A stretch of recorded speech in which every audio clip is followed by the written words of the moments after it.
Revolution map pack DLC. This is probably one of my least favourite maps. Well, to be honest, it's not a bad map. I don't hate it as much as I hate Mirage. It's quite a nice map. It's got obviously quite a few different points and stuff, which I'm going to talk about throughout the rest of the video. But I personally found it one of the maps hardest to get a gameplay on. Personally, for the fact that it's not as kind of fast-paced as I would like. It's quite big and open. It's quite a more longer range map than a close-up map, which I like for the SMGs. I like to rush around and be kind of more fast-paced. I don't really like going for higher kill streaks, doing longer range sort of stuff. I like running around and just going generally mad. So overall, it's not a great gameplay. I did get 37 for 10. I did call in an AR drone, which I got from a nice little care package, as you'll see later on.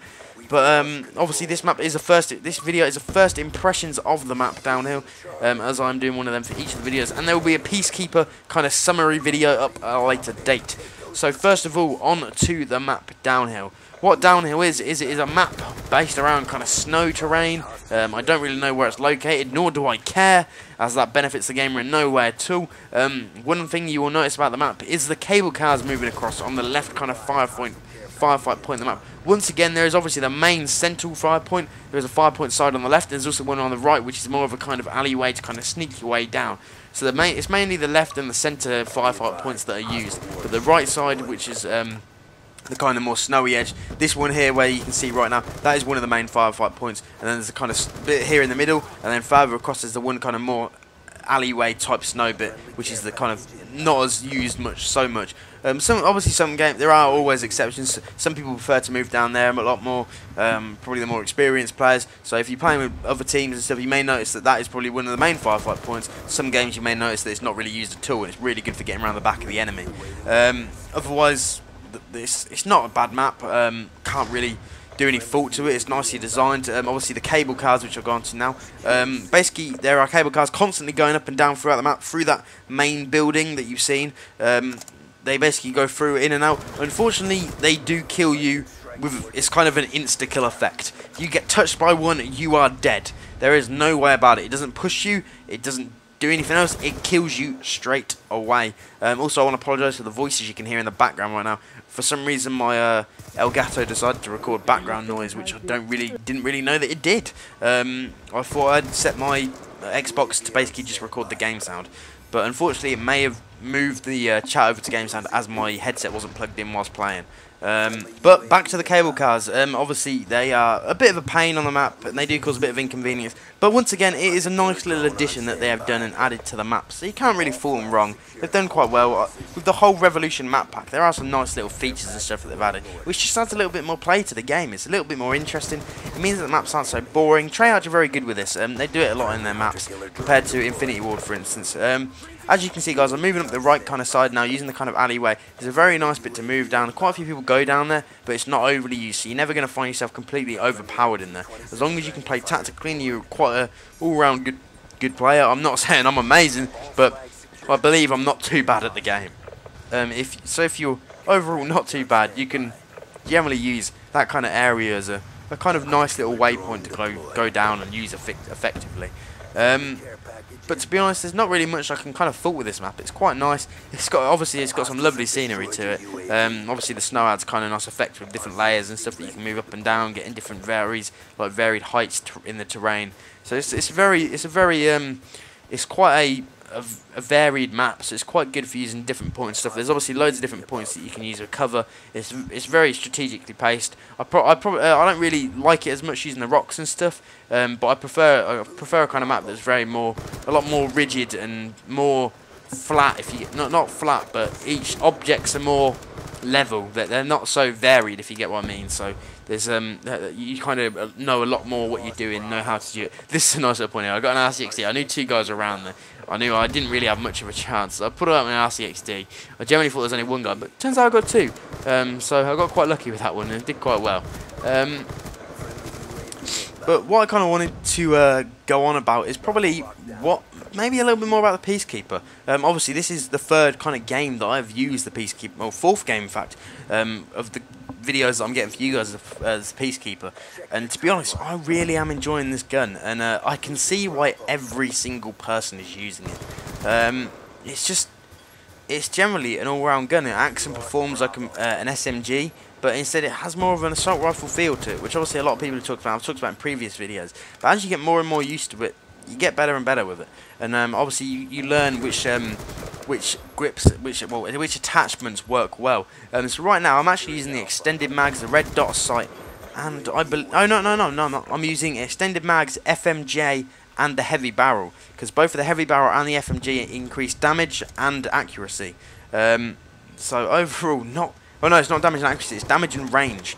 And when you're using an SMG, what you ideally want is a little bit better for longer range maps. For instance, this map, which is kind of a mid-base one, it's not ridiculously long range, but it is quite medium base. It's not short range, it's not really long range, it's kind of in the medium. So using an SMG doesn't really benefit you too much, because the Peacekeeper is such a well kind of balanced gun between both of them, along with the help of then FMJ and heavy barrel. It really does make it into a much better longer range gun. Obviously you do have to take into effect with the recoil, it's quite a heavy recoil gun.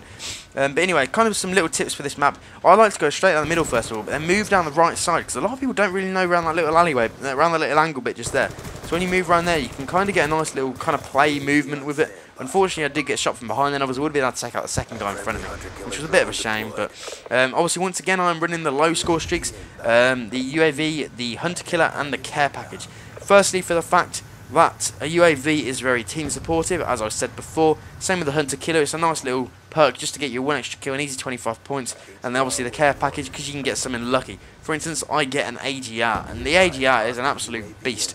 It's not amazingly overpowered perk. Obviously, it does take up your time when you're using it. As to be honest, if you use the AGR without controlling it yourself, it's pretty poor. It is piss poor performance. It is pathetic. It really doesn't give me that many kills, so I like to control it myself. Then you get full advantage over its uses. Obviously, it does have a full auto machine gun mode, which is absolutely ridiculous. And then it has the rockets as well as just added extra support. So at the end of the day, it's a pretty beastly score streak. And I found out on this map it's actually quite good to use. So I was managed to kind of take advantage of the spawns really, like knowing whereabouts they were. They're kind of moving around C. Unfortunately, near the end of the AGR, they moved kind of out of the C spawn and moved to a separate spawn. But they didn't do too badly. I easily racked up an easy 10 kills using the AGR, so that added nicely to the gameplay, and it gave a little bit of variation to it as well, because obviously you don't just want to see me running around for a while. Having that little extra is quite nice. But to be honest, guys, there's not really much else I can talk about this map. It is generally a very nice map to use. It's hard to get used to. I found it quite hard to get a gameplay. Once again, my connection fails me. Fortunately, the AGR didn't get blown because I had a guy behind me giving me a bit of support backup on the AGR. Great lad, top lad. But overall, it's a very nice map. I like the varied terrain. I like all the different spots that you use. It's got a nice area. It's got lots and lots of stuff that you can kind of shoot out from different angles. So if you've got some guy in a camping spot, you can get to him from a different angle and absolutely destroy him. As you see, I got 3 kills there with the AGR. That thing's a beast. I love it. But overall, guys, it's really not a bad map. It's not as bad as Mirage. I absolutely detest Mirage. It is woeful. Overall, this is probably not my. I prefer Grind as my favourite map from the new Revolution map pack, and then the other one, what's called Hydra. That one's quite fun. Then I'll probably say this one, then Mirage being the bottom. But overall, guys, there's not much I can fault about it. It's a very nice map. Once I get used to it, I'll probably be able to bring you guys some better gameplay, some more interesting gameplays. But for now, I wanted to keep something which is fast-paced and rushing around and kind of a bit more interesting than some of the usual boring stuff that you see where people are getting these ridiculously high kill streaks and kind of camping it out a little bit. So I want to say thank you very much, guys. I hope you've enjoyed this video. I'm going to leave you for the last minute or so, 2 minutes, just to kind of enjoy the gameplay. That's pretty much it for me, guys. I want to say thank you very much. If you have enjoyed this video, please hit the like and the thumbs up button. I want to say thank you very much, guys. I will see you guys next time. Charlie locked down.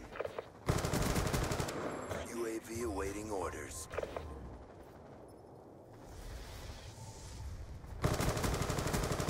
Care package awaiting orders. Friendly hunter-killer drone deployed. Friendly lightning strike inbound. UAV inbound.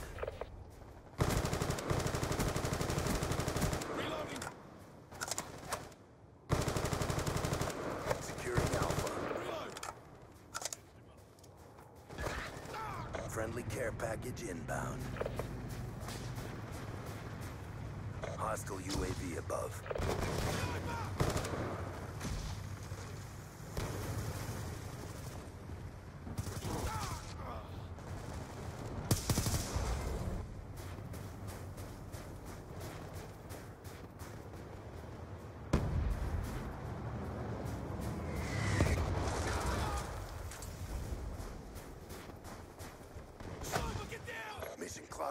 expired. Topping up, stand by.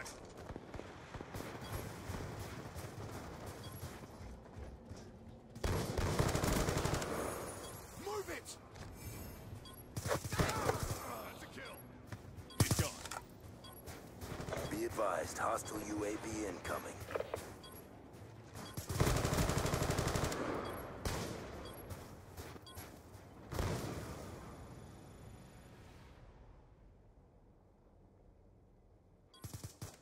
On your feet!